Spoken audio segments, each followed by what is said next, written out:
மசூதி, தேவாலயம் உள்ளிட்ட பகுதியில் முன்னாள் மத்திய நிதி அமைச்சர் ப. சிதம்பரம் நன்றி தெரிவித்தார்.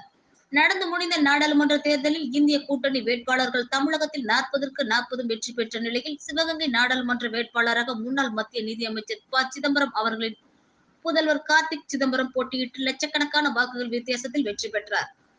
இதைத் தொடர்ந்து திருமயம் மசூதி, தேவாலயம் உள்ளிட்ட பகுதிகளுக்கு நேரில் சென்று முன்னாள் மத்திய நிதி அமைச்சர் ப. சிதம்பரம் நன்றி தெரிவித்தார். அப்போது தேவாலயத்தில் பாதிரியார் மற்றும் மசூதியில் உள்ள அசரத் உள்ளிட்ட ஜமாத்தார்கள் பொன்னாடை அணிவித்து வரவேற்றனர். இதனைத் தொடர்ந்து அவர்களுக்கு வாக்களித்தமைக்கு நன்றி தெரிவித்தார்.